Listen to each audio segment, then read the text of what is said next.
Et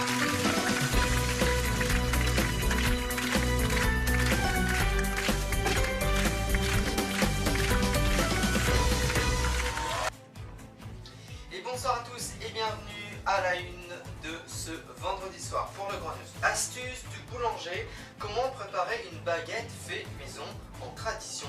Nous le découvrirons dès le début de ce magazine. Loi du travail, le gouvernement français a redonné une marge de manœuvre aux opposants à cette loi. C'est ce que nous découvrirons grâce à notre envoyé spécial en plateau. Nous retrouverons notamment Joseph Cabri pour l'actualité People de la semaine. Et comment se dessine la géographie de vote après le Super Tuesday. Point complet dans ce magazine. Et puis, fast checking, le vrai de faux de la filière steak en 4 minutes chrono. Et enfin, nous découvrirons une image assez impressionnante qui est celle d'une météorite qui a déchiré le ciel écossais. Mais tout de suite donc, qui n'a jamais rêvé d'avoir du pain fait maison dès le petit matin chez soi? Ce mois-ci, Gontran Cherrier nous dévoile ses astuces de boulanger dans le format pile poil. Regardez. Alors l'astuce du jour, c'est une recette de pâtes pour faire une tradition française. Alors on a une farine de type 65, donc une farine de tradition française, que l'on met comme ça au milieu du plan de travail. 18 g de sel fin pour 1 kg de farine, on le met au milieu du puits. Alors 72%, donc 720 g d'eau fraîche. On va mettre notre levure, voilà. Alors si on n'a pas un plan de travail suffisamment grand, on le fait. L'idéal, c'est de travailler en fait cette pâte dans un grand saladier. Là, je vais commencer à travailler. Ici, je vais aller chercher de la farine pour épaissir mon eau. Et une fois que ma pâte sera un peu liquide, eh bien, je vais pouvoir casser mon puits et ajouter le reste de farine. On travaille avec le bout des doigts. On garde toujours une main libre parce qu'on ne sait jamais ce qui peut se passer. S'il faut aller chercher la corne ici pour gratter, etc., on peut au moins travailler facilement et proprement.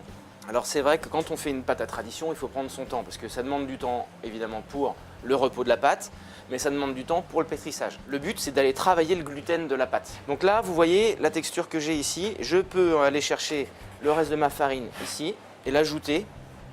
Il me reste un petit peu d'eau dans mon saladier à côté, dans mon cul de poule, que je vais pouvoir ajouter en fonction de la texture de ma pâte. Mais ce qu'il faut savoir, c'est que quand ça colle aux mains, eh ben, il faut travailler un peu plus vite. Plus on va progresser dans le travail, eh bien, plus ce sera élastique, plus ce sera lisse.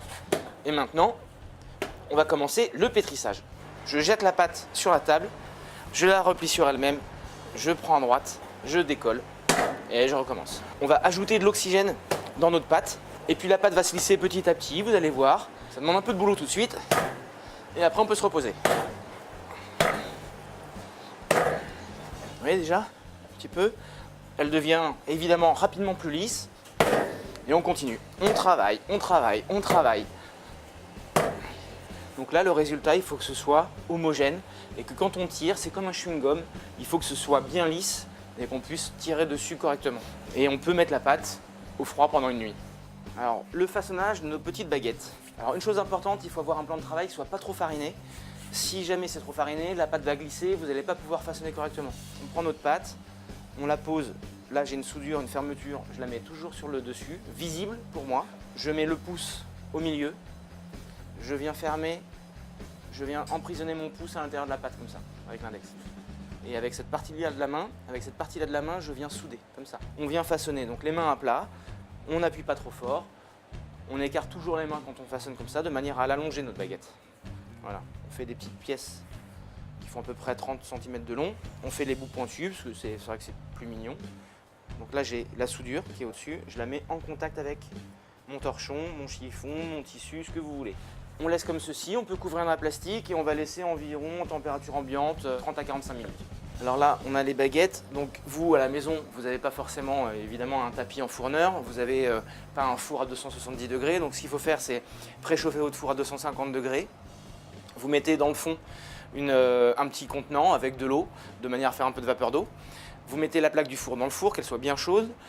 Soit vous mettez ensuite une feuille de papier cuisson ou alors vous farinez légèrement votre plaque chaude et vous mettez votre pain.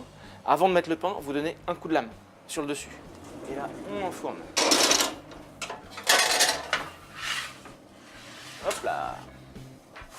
Voilà les petites baguettes.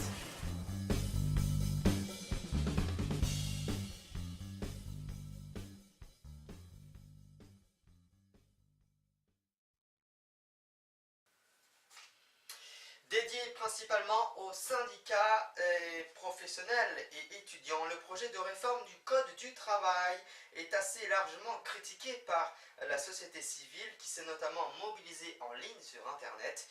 Les syndicats n'ont toutefois pas réussi à se mettre d'accord sur les contrefaits de la proposition présentée au gouvernement les 7 et 8 mars prochains.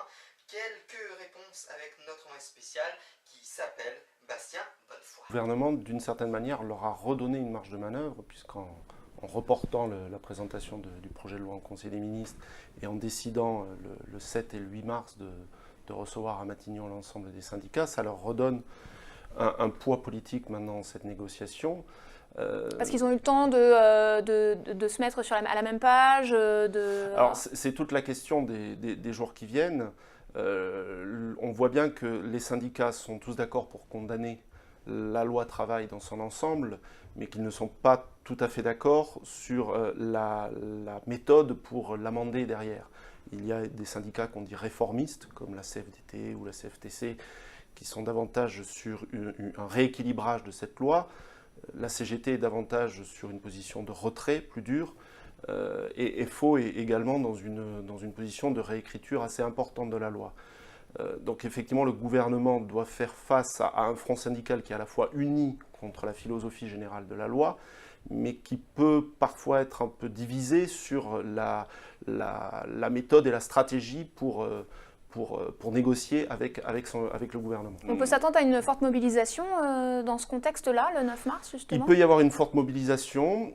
Il peut y avoir une mobilisation peut-être un peu moins forte, enfin, ça fait un peu réponse de Normand, mais il y a eu toute cette mobilisation très impressionnante sur Internet. Est-ce qu'elle va déboucher dans la rue? Ça fait partie de toutes ces questions qui sont sur la table aujourd'hui. Et face à cette opposition, on a un gouvernement qui peut sembler affaibli. On parle de division entre le président de la République et le Premier ministre sur le sujet. Est-ce que c'est vrai? Alors ça aussi, il faut relativiser. Je pense qu'il n'y a pas de division sur le fond. Je pense que les deux sont d'accord sur la réforme qu'il faut mener. Après, on a bien senti au cours de ces derniers jours qu'il pouvait y avoir des divergences sur la forme. D'abord parce que les deux n'ont pas le même rôle. Le rôle d'un Premier ministre n'est pas celui d'un président. Et les deux n'ont pas non plus la même personnalité. François Hollande est quelqu'un qui veut bien réformer, mais n'aime pas trop que ça soit dit. Alors que Manuel Valls, c'est quelqu'un qui, au contraire, affirme qu'il réforme, même s'il ne va pas toujours forcément au bout de cette réforme. S'il y a effectivement une mobilisation très importante, ça va être très compliqué pour eux d'aller au bout de ce projet de loi travail. Le Premier ministre peut être mis en grande difficulté, la ministre du Travail, Myriam El Khomri, également. Jusqu'où ça peut aller? Est-ce que le gouvernement peut être renversé là-dessus? C'est une question qui est sur la table. Et en ce qui concerne François Hollande, évidemment, on est pratiquement à un an de l'élection présidentielle. Officiellement, pour l'instant, on ne sait toujours pas s'il va être ou non candidat. En tout cas, ce qui est sûr, c'est que s'il y a un an de la présidentielle, il se retrouve avec un mouvement social d'ampleur, ce qu'il a toujours redouté depuis 2012, et une action gouvernementale qui semble empêcher, ça pourrait être le pire cas de figure pour lui pour pouvoir se représenter d'ici un an. Voilà, et tout de suite, nous retrouvons Joseph Cabri pour The People en direct de Marseille. Joseph. Et comme promis, c'est la Presse People de la semaine avec Joseph Cabri. Bonsoir Joseph, comment allez-vous? Bonsoir Monsieur Gianardo, moi je vais très bien et vous? Comme vous.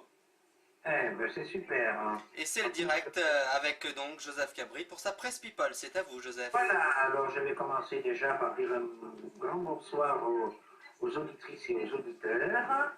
Et nous allons commencer alors par un petit clin d'œil à un grand auteur, compositeur, interprète dont Serge Gainsbourg, bien sûr qu'il s'agit, car cela fait 25 ans qu'il nous a quittés en ce 2 mars 2016. Il est parti le 2 mars 91 et depuis on pense à lui car il a laissé de gros empreintes musicales. Il a fait de très beaux duos. Et puis moi je dois dire que comme vous savez, moi je suis un grand inconditionnel de Dalida. Et ils avaient eu le bonheur tous les deux de tourner un film qui s'appelle L'inconnu de Hong Kong en 1962 ou 63. Ensuite, ils avaient fait un petit duo d'ailleurs dans le film. Et Serge Gainsbourg lui avait composé même une chanson à Dalida dont le titre est « Je préfère naturellement ». Voilà. Et je laisserai le soin à John Arnaud de préparer un bel petit hommage à Serge Gainsbourg qui fera tout ça avec amour. Nous continuons avec l'actrice Alexandra Lamy qui a été connue pour avoir tourné dans Loulou et Chouchou.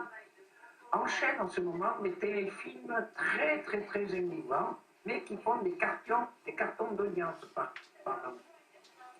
Lundi sur TF1, Après moi le bonheur, qui raconte l'histoire d'une maman qui sait qu'elle va mourir d'un cancer, mais avant de mourir d'un cancer, elle veut laisser à ses enfants tout ce qui est nécessaire pour qu'ils n'aient pas de soucis dans leur vie, et surtout comme les enfants sont assez petits, elle va se battre afin de laisser ses enfants à une très très grande amie à elle, qu'elle prenne la suite pour les élever. En fait, c'est un très très très bon film, vous verrez, moi, personnellement, je le regarderai lundi soir.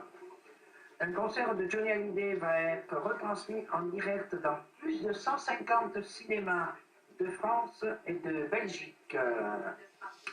En ce moment, on ne sait pas ce qui se passe, mais Baba, Hanouna pour les plus âgés comme moi, et Baba pour les très très très jeunes, fait parler de lui en ce moment. Beaucoup de critiques, soi-disant, pour des cadeaux que les gens n'auraient pas reçus. Beaucoup de critiques, bon, je vous en avais parlé par rapport aux plaintes que les deux journalistes auraient déposées contre Baba. Et le dernier cri de Baba, soi-disant, il s'agirait que beaucoup de co-animateurs qui travaillent avec lui, retravaillent là-bas en ce moment avec la boule au ventre, n'auraient plus envie, n'ont plus le même enthousiasme qu'ils avaient auparavant. Donc moi, je vais donc vous donner mon point de vue personnel. Je pense qu'il s'agit simplement d'un petit peu de jalousie. Vous savez, quand les personnes deviennent un petit peu populaires et sont beaucoup aimées par les gens, font parler d'eux pour ci ou pour là, apparemment, ça a l'air de déranger énormément. Donc, moi, personnellement, l'émission de Baba, c'est que du second degré, il ne faut pas regarder ça. C'est sûr que ce n'est pas là-dedans qu'on va apprendre l'histoire ou qu'on va apprendre quoi que ce soit. C'est simplement un moment pour s'amuser, pour se dépenser et pour oublier un petit peu justement tous nos soucis. Donc il faut regarder souvent cela avec du deuxième degré, tout comme les co-animateurs ont un rôle là-dedans. Ils ne sont pas réellement comme ça parce que sinon il y aurait tout à faire. Ils ont un rôle justement pour essayer que les téléspectateurs puissent s'évader. Voilà mon point de vue. Nous continuons bien sûr, je tourne la page. Omar Sy a eu droit lui aussi à l'annonce de sa mort, mais il y a répondu à travers son compte Twitter. Le jour où la connerie est tombée du ciel, rares sont ceux qui avaient un parapluie. Le jeune chanteur Matt Pokora a annoncé officiellement qu'il se retire momentanément pour mieux revenir. Vous savez, il y a le dicton qui dit « parfois il vaut mieux partir pour mieux revenir ». Donc, Matt Pokora se retire directement de tous les réseaux sociaux, c'est-à-dire de son compte Facebook, de son compte Twitter, de son compte Instagram pour le moment. Hein. Il n'était pas retiré définitivement. Alors, il est question que 16 ans après sa création, revienne pour quelques représentations à Paris et certainement une petite tournée en province, de la comédie musicale Les 10 Commandements avec Daniel Lévy, mais il me semble que j'ai entendu dire que Daniel Lévy ne participera pas. Et quant à M. Obispo Pascal, il a tweeté qu'il n'est aucunement impliqué et solidaire dans ce retour des 10 Commandements. On verra par la suite. Et je vais terminer par un autre clin d'œil de notre grand artiste qui nous a quittés aussi le 4 mars 2004. Donc à ce jour, ça fait 12 ans qu'il nous a quittés. Il s'agit de Claude Nougaro, qui était un très grand chanteur de jazz. Et il aimait beaucoup le jazz, donc je viens de vous le dire. Et il avait fait sa première partie de Dalida en 1964 à l'Olympia de Dalida. Et je sais qu'ils avaient beaucoup sympathisé tous les deux. Ils faisaient de longues promenades sur le bord de plage avant de rentrer sur scène. Et ils discutaient, parce qu'ils avaient une petite passion commune, ils discutaient beaucoup de philosophie. Donc c'est l'occasion de rendre un petit clin d'œil aussi à Claude Nougaro. Voilà. Voilà, c'est ainsi que s'achève pour cette semaine la presse People. Je vous retrouve la semaine prochaine, bien sûr. Je vous remercie de votre écoute et je vous laisse en compagnie de Monsieur John Arnaud. Tout ceci en direct. Au revoir et bonne semaine. Merci, Monsieur Mitterrand, pour votre au revoir. Je vais vous dire, vous vous êtes trompé, c'est Monsieur Sarkozy. Mais c'est pas grave. Vous savez, j'ai pas envie de dire du mal. Voilà, c'était l'ancien président de la République, Nicolas Sarkozy. Non, merci Joseph Cabri pour cette presse People. On se retrouve la semaine prochaine. Merci et très bon week-end. Voilà, Joseph, que nous retrouvons bien sûr vendredi prochain pour une nouvelle actualité People de la semaine. Les électeurs de 12 États américains se sont prononcés pour les primaires de l'élection présidentielle de 2017 lors du traditionnel Super Tuesday. C'était mardi dernier. Romain Vinadias. Il faut dire que Trump continue d'arriver en tête là où on ne l'attendait pas il y a quelques mois. Déjà, il a gagné donc 7 États sur 11 pour les républicains, ce qui est quand même un succès assez considérable. Et il continue de l'emporter sur l'électorat évangélique dans les États du Sud, qui était largement courtisé par Cruz. Plus surprenant, et là où on l'attendait un peu moins, c'était dans la Nouvelle-Angleterre, dans le Vermont et dans le Massachusetts, où de nouveau il l'a emporté, dans des États qui sont plus généralement progressistes, un peu plus riches, moins l'électorat de base de Trump, mais qui montrent quand même les divisions de ces États entre rural et urbain, et Trump l'emporte largement dans le vote rural. Alors qu'est-ce que ça veut dire pour les autres candidats? Est-ce qu'ils ont, eux, été suivis par leur électorat traditionnel? Alors, Cruz donc, perd les évangéliques. Par contre, il continue d'arriver à obtenir l'électorat ultra-conservateur, qui est son électorat de base. Et ça devrait lui assurer des victoires assez intéressantes dans le Midwest, notamment dans le Kansas, Nebraska et dans l'Idaho. En ce qui concerne Rubio, qui est un peu l'espoir establishment du Parti républicain, il continue d'être troisième. Alors lui, il a réussi à performer dans des endroits très précis, c'est-à-dire dans les centres urbains, là où on a une population relativement riche et éduquée. Il s'en est donc très bien sorti en Nouvelle-Angleterre et dans le Missouri. Qu'est-ce que ça nous dit pour la suite, ces résultats? Alors, pour la suite, Rubio va essayer de l'emporter plutôt sur la côte ouest maintenant et va continuer à essayer de l'emporter en Nouvelle-Angleterre. Mais comme Kasich risque de se maintenir dans la course jusqu'en tout cas mi-mars, quand on verra le Michigan, l'Illinois et bien sûr son État l'Ohio voter, ils vont continuer, Kasich et Rubio, à se diviser l'électorat modéré. Côté démocrate, par contre, on n'a pas vraiment de surprise. Donc côté démocrate, Clinton l'a largement emporté comme on s'y attendait, essentiellement grâce à son espèce de pare-feu afro-américain dans les États du Sud. Ceci annonce de très bonnes victoires pour elle dans le Mississippi, en Louisiane et potentiellement en Caroline du Nord au fur et à mesure qu'on avance. Pour Sanders, l'enjeu était double. D'un côté, maintenir son avance sur l'électorat essentiellement blanc des États du Nord et de Nouvelle-Angleterre. Donc ça, il y est parvenu? Donc là, les résultats sont un peu plus mitigés. Il a bien sûr remporté le Vermont, mais ça c'est son État à lui. Il aurait dû s'en sortir mieux dans le Massachusetts, ce qui montre un peu sa faiblesse sur l'électorat un peu éduqué et riche. Il s'en est par contre très très bien sorti dans le Missouri. Le deuxième pari de Sanders, c'était de montrer qu'il pouvait avoir un électorat plus diversifié que simplement l'électorat blanc.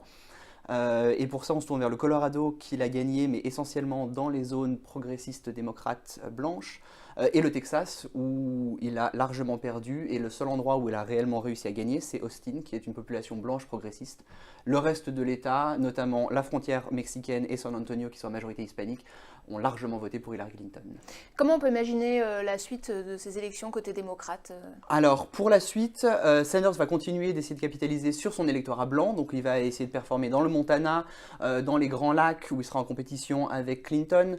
Et la course s'annonce beaucoup plus difficile pour lui sur la côte ouest et sur les États du sud-ouest, notamment l'Arizona, le Nouveau-Mexique et la Californie, où la population hispanique est dominante. Donc s'il n'arrive pas à rentrer dans cet électorat-là, ça va devenir difficile pour lui. Que du sport, il n'y a que des garçons, de nombreuses idées reçues circulent sur la filière steak.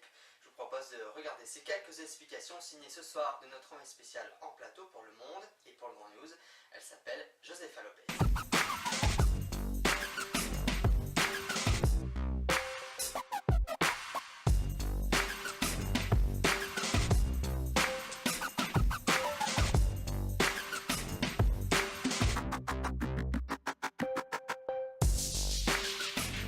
Faux et vrai. Faux. Faux. On fait beaucoup de sport évidemment, mais surtout on l'analyse aussi. Donc on l'analyse, on le pratique et le but d'ailleurs c'est de faire l'aller-retour entre la pratique et l'analyse. Prêt ? Il y a aussi beaucoup de matières scientifiques et littéraires. Ça peut être de l'histoire du sport, de la sociologie du sport. Ça va aussi de l'anatomie à la psycho, à la physio. Moi justement, je suis venu, je pensais faire plus de sport. Au final, on en fait assez, mais on a beaucoup de cours de matières scientifiques à côté. Perdez pas votre garde. Voilà. C'est faux. Faux. Faux, faux, faux. Lorsqu'on a un bac L ou en économie ou tout autre bac, il ne faut pas s'interdire de s'engager dans un cursus en STAPS. On peut analyser la pratique d'un tas de points de vue, on peut l'analyser socialement, on peut l'analyser historiquement, culturellement et pas seulement de façon biomécanique ou physiologique. Donc ça veut dire qu'en fait les sciences dites dures ne sont pas absolument nécessaires, même si évidemment c'est aussi on va dire un atout, mais c'est pas suffisant. Alors toutefois il y a un truc qui va vous réguler, lequel ? Le sang est une bonne réponse. J'ai des amis qui n'ont pas fait S et ils réussissent très bien aussi. Donc je pense qu'on peut réussir sans faire S. Ceux qui ont fait des bacs autres que S peuvent être avantagés dans d'autres matières. Par exemple, ils auront plus d'expérience à l'écrit, ils seront meilleurs en histoire ou ils seront meilleurs en psycho, d'autres matières.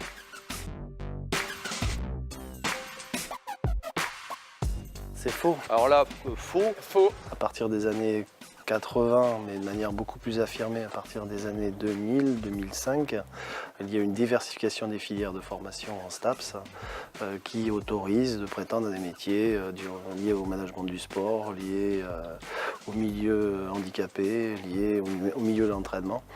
Donc aujourd'hui, le seul débouché n'est pas celui d'être prof d'éducation physique. On peut également intervenir dans le milieu de l'entraînement, on peut intervenir sur l'organisation d'événements, bref, on peut intervenir dans un tas de champs possibles. Aussi, on a des étudiants, et c'est en nombre assez significatif, qui viennent finalement vers notre formation pour obtenir le diplôme de licence, mais qui vont préparer un concours qui, a priori, comme ça, n'a rien à voir, mais pour lequel il faut un diplôme de licence. C'est par exemple tous ceux qui vont vers le concours pour devenir sapeur-pompier, gendarme. Ce que je vous propose, c'est qu'on reste sur les équipes de 6 et qu'on fasse rentrer les remplaçants au fur et à mesure, parce qu'on n'aura pas 3 équipes ici, 3 équipes à gauche. C'est faux. Faux. Faux. Il y a environ 60% de garçons pour 40% de jeunes filles dans notre cursus. Il y a des activités physiques complètement différentes, les cours sont mixtes, c'est absolument ouvert, il n'y a pas de spécificité STAPS égale garçon, quoi. Ça existe, ça marche pas comme ça. Généralement, dans les masters, il reste plus de filles que de garçons. Hein. Au début, il y a plus de mecs, mais après, non. C'est faux. Faux, mon point de vue, hein, vrai. L'attractivité est très importante, elle nous met en difficulté, mais aussi ça signifie que notre cursus de formation intéresse. La première année, c'est vrai qu'on est trop nombreux, mais ensuite c'est très bien, on est assez d'élèves. On a la moitié d'échecs en première année, donc sans doute il y a une mauvaise orientation pour beaucoup d'entre eux, mais en même temps il y a aussi un engouement, c'est assez porteur. Et puis il y a aussi des débouchés dans la filière, donc évidemment une filière qui a des débouchés attire, quoi. Incandescente a été vue en Écosse dans la nuit du 29 février au 1er mars 2016, filmé par plusieurs caméras embarquées dans les voitures, l'objet qui ressemble fort à une météorite. Je vous propose de regarder ces images assez époustouflantes pour la rédaction de News TV. Et c'est pour le Grand News, regardez.